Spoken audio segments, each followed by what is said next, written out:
I'm Howard Fauntroy, the pastor of the First Baptist Institutional Church. One of our big concerns was our bill seemed to be much higher than normal in terms of this past year. So DTE was demanding a large sum of money from the First Baptist Institutional Church. And we were in contact with the Michigan Public Service Commission. And the Public Service Commission asked that DTE come out to make sure that they checked our meters to ensure that we were using the amount of energy that they said that we were using. One of the first things that we found out was that many of the bills were estimated bills, so the bills were not exact bills. The other thing that we found out that was a big concern to us was that our meter was completely wrong. The meter was not working properly, which raised the question, well, when did our meter break? When did it stop working properly? So that also was one of the reasons given in terms of our extremely high bill.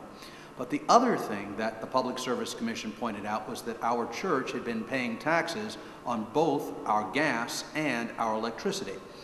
And of course, nonprofits and 501c3s are not supposed to be paying taxes on Michigan or Michigan sales taxes.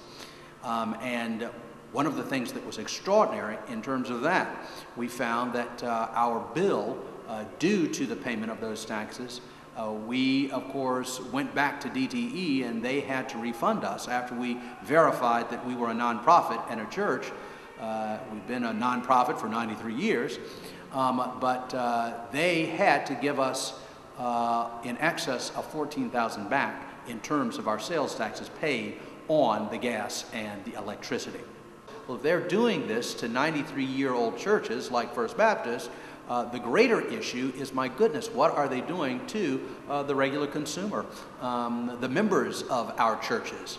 As soon as we came to this understanding about First Baptist paying the sales taxes it shouldn't have been paying, the estimated bills, as well as, of course, our meter being totally wrong, we sent out a letter to many of the churches in the metropolitan area of Detroit, letting them know about our having to do that. We also spoke with the Metropolitan District Association.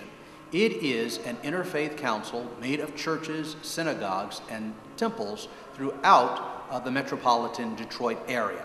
We spoke to the executive director of that particular organization, and when they found out that we had been paying higher bills than we should have because of the estimated bills and because of the sales taxes and because of the faulty meter, the executive director said, Pastor Fauntroy, we want you to speak to our executive board in September to let us know to speak to us directly as to how we might better address these issues and let the 1,700 faith communities that are part of our council know what's been taking place and what's going on. It's very, very important for us to take a closer look at what they're doing to our individual members, the regular citizens living throughout, of course, the city of Detroit and the state of Michigan, who, especially those golden agers, for example, who may not ask the utilities, is my bill right? Who may be paying estimated readings, who might have meters that are not operating properly. But also, one of the biggest issues is back in 2006, a law was passed that allowed public utilities to attach people's payment history to their credit rating. We are one of only 2 states in the United States of America that does that. Certainly, that is, no other state does it because they figure public utilities, everybody needs to make use of the public utilities. They're public services. So we're not going to connect that to one's credit history. But Michigan is one of 2 states that does. And it's very, very important to share with the other interfaith communities that we really need to try to repeal that law that is connecting, of course, people's payment history to their utilities with their, of course, credit history. The terrifying aspect of that is that many people have lost their jobs to no fault of their own We think about all the auto workers who have lost their jobs, and other automobile affiliated workers who have lost their jobs, who lost those jobs to no fault of their own, who are not able to pay their bills, and yet their credit rating is being connected to their ability to pay their public service utilities. And that is terrible, and certainly we want to repeal that law as quickly as possible. Certainly for people who want more information concerning the initiative that we're taking against the public utilities, certainly we encourage you to contact us here at First Baptist. Contact us online at FBIConline.org, or you can contact us at the First Baptist Institutional Church by telephone, 313-838-0166. Also, there is going to be a meeting that's going to be taking place on Monday, September 20th.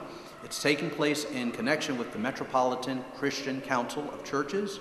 It's going to be held at the Haddon House, located at 4750 Woodward Avenue, Detroit, Michigan, 48201.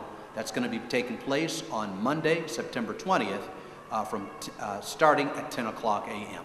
Once again, that's going to be taking place at the Haddon House, located at 4750 Woodward Avenue, Detroit, Michigan, 48201, 10 o'clock a.m., Monday, September 20th.